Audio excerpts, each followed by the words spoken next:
नमस्कार, बहुत स्वागत है आपका एफएम न्यूज पर। मेरा नाम है अंकुर पांडे। चलिए रुक करते हैं उत्तराखंड से जुड़ी हुई खबरों का। उत्तराखंड में हुए तमाम भर्ती घोटालों के चलते राज्य सरकार की नीतियों पर उंगली उठने लगे हैं और विगत कई दिनों से चल रहा बेरोजगार युवाओं का आंदोलन शासन और प्रशासन के लिए एक बड़ी चुनौती बन गया है। जहां एक तरफ बेरोजगार युवा सीबीआई जांच की मांग पर अड़े हुए हैं, तो दूसरी तरफ विपक्षी दल भी इस मामले को लेकर राजनीति की रोटियां सीखने का काम कर रहे हैं। जिस पर सूबे के मुख्यमंत्री पुष्कर सिंह धामी ने अपनी प्रतिक्रिया देते हुए कहा है कि नकल विरोधी कानून को लेकर जो आदेश राज्य सरकार द्वारा लागू किया गया है, इसका निर्णय युवाओं के बेहतर भविष्य को ध्यान में रखते हुए लिया गया है।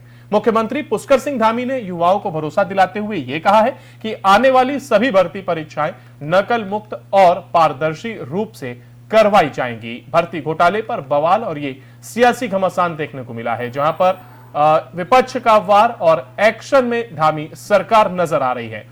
धामी सरकार का कहना है कि कड़ाई से इसका पालन किया जाएगा, पारदर्शिता से कराई जाएगी भर्ती परीक्षाएं और कहीं भी अगर खामी देखने को मिलती है तो तुरंत उस पर कड़ा एक्शन भी लिया जाएगा। तो ये भर्ती घोटालों पर बवाल और सियासी घमासान लगातार जारी है। वहीं धामी सरकार ने साफ तौर पर कह दिया है कि जहां कहीं भी परीक्षा कराई जा रही है पूरी तरीके से नकल विहीन ये परीक्षा होंगी और अगर कहीं गड़बड़ी पाई जाती है तो सख्ती के साथ उससे निपटा भी जाएगा।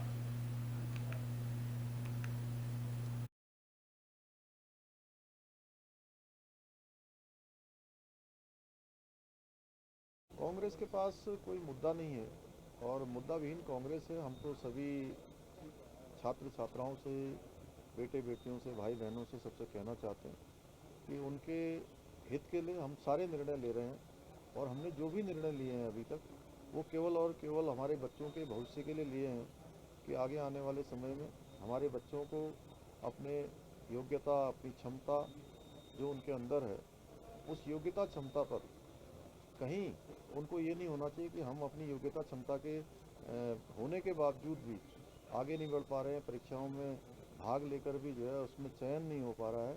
ये सारी व्यवस्था नकल अध्यादेश के आने के बाद स्वतः ही समाप्त हो गई है। आगे सभी परीक्षाएं पारदर्शी होंगी, नकल विहीन होंगी। कांग्रेस के पास और विधानसभा का बजट सत्र 13 मार्च से 18 मार्च तक होगा। बजट सत्र की तारीखों का ऐलान कैबिनेट ने कर दिया है। बजट सत्र की अवधि को लेकर विपक्ष ने सरकार पर सवाल खड़े किए, जिस पर भाजपा के मीडिया प्रभारी मनवीर चौहान ने जवाब देते हुए कहा कि बिजनेस के हिसाब से सत्र की अवधि को तय किया जाता है। आवश्यकता पड़ने पर कार्य मंत्रणा की बैठक में सत्र की अवधि बढ़ाई भी जा सकती है। मनवीर चौहान ने कहा कि बजट सत्र को लेकर सरकार राज्य के नागरिकों से सुझाव ले रही है। यह बजट सत्र उत्तराखंड के विकास को आगे बढ़ाने का काम करेगा। तो ये बातें कही गई हैं। उत्तराखंड विधानसभा का यह बजट सत्र रहा, जहां पर बैठक की गई और बैठक में कुछ बातों को रखा गया है। उत्तराखंड विधानसभा का यह बजट सत्र रहा। देहरादून से खबर हमने आपको बताई, जहां पर विधानसभा का बजट सत्र 13 मार्च से 18 मार्च तक होगा। बजट सत्र की तारीखों का ऐलान कैबिनेट ने कर दिया है। बजट सत्र की अवधि को लेकर विपक्ष ने सरकार पर सवाल खड़े किए हैं, जिस पर भाजपा के मीडिया प्रभारी मनवीर चौहान ने जवाब देते हुए कहा कि बिजनेस के हिसाब से सत्र की अवधि को तय किया जाता है। आवश्यकता पड़ने पर कार्य मंत्रणा की बैठक में सत्र की अवधि बढ़ाई भी जा सकती है। मनवीर चौहान ने कहा कि बजट सत्र को लेकर सरकार राज्य के नागरिकों से सुझाव ले रही है। यह बजट सत्र उत्तराखंड के विकास को आगे बढ़ाने का काम करेगा।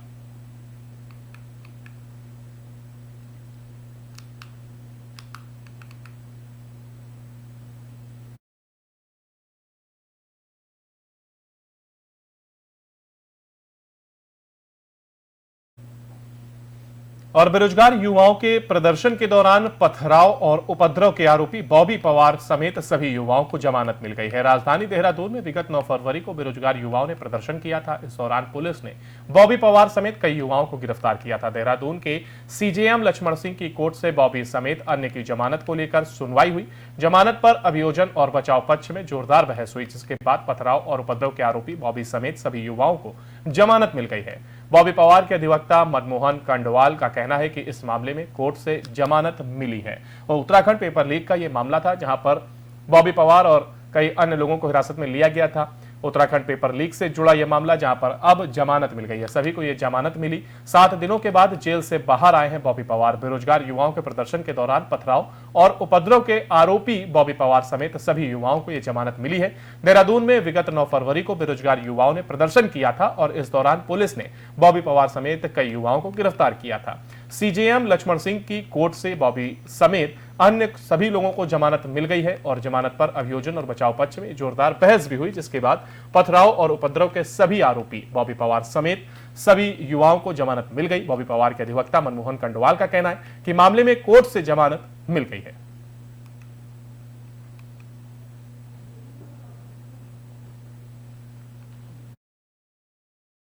पुलिस वालों के मेडिकल ले आए थे और उनके द्वारा कहा गया कि एक दरोगा भी आईसीयू में भर्ती है, तो कई तर्क उन्होंने रखे तो कि इसमें 307 बढ़नी चाहिए और वो 307 का रिमांड लेने आए थे। पहले तो उसी पर बहस हुई और उस पर बहस होने के बाद वो निर्णय सुरक्षित रख लिया गया कि लंच बाद इस पर आदेश देख लेना। तो लंच बाद सबसे पहले यही बात हुई कि 307 धारा में रिमांड नहीं लिया गया। अब जमानत प्रार्थना पत्र पर सुनवाई होगी। फिर जमानत प्रार्थना पत्र पर बहस होनी शुरू हुई। तो इन्हीं मुद्दों को लेकर हमने कहा कि जो मुख्य था 307 वो तो रिमांड भी नहीं हुआ है, बाकी और मुद्दों पे हैं। तो कई जगह ये हुआ कि भाई मान लीजिए पुलिस के जवान खुद जो है पत्थर हाथों में लिए हैं, तो ये चोट इनकी तरफ से आई या उनकी तरफ से आई, ये तो एक गंभीर मुद्दा हो गया था। तो जब फोटो दिखाई देनी शुरू हुई, एक बच्चे को जो है पुरुष जो पुलिस वाले हैं वो उठा के ले जा रहे हैं। हमने कहा क्या उत्तराखंड में महिला पुलिस नहीं है?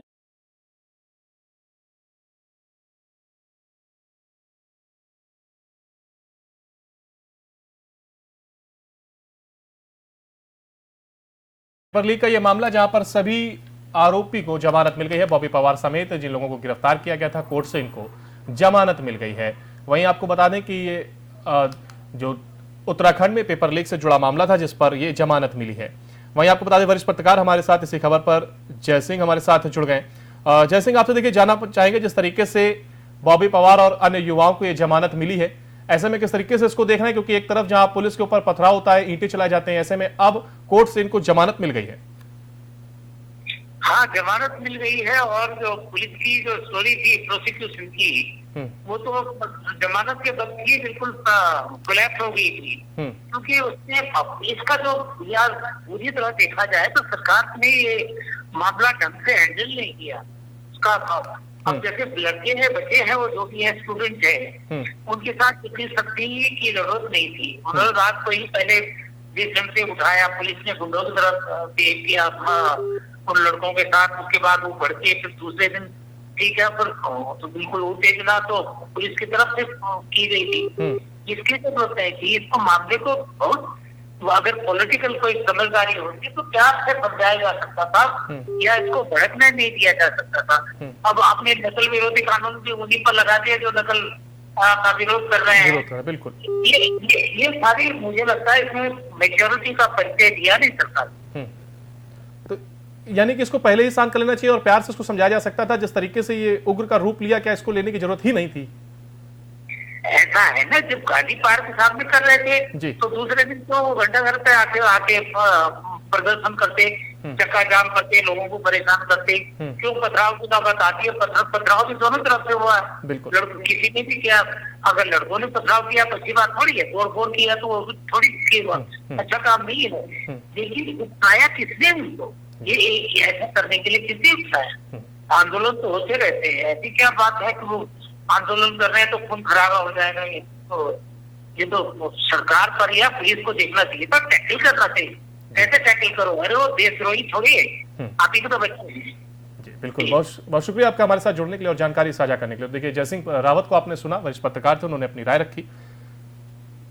उत्तराखंड पेपर लीक का यह मामला जहां पर अब बॉबी पवार और सभी युवाओं को ये जमानत मिल गई है, कोर्ट से जमानत मिली है और बॉबी पवार समेत ये सभी युवाओं को जमानत दे दी गई है। आपको बता दें कि पथराव से जुड़ा ये मामला था जहां पर छात्रों द्वारा प्रदर्शन किया जा रहा था, जिसके बाद भीड़ उग्र होती है और दोनों ही ओर से पथराव किया जाता है। फिर चाहे वो पुलिस की हम बात करें या फिर लोगों की बात करें, दोनों ही तरफ से पथराव हुआ था, जिसके बाद पुलिस ने बॉबी पवार समेत कई युवाओं को हिरासत में लिया था, मगर अब सभी को कोर्ट में जमानत मिल गई है।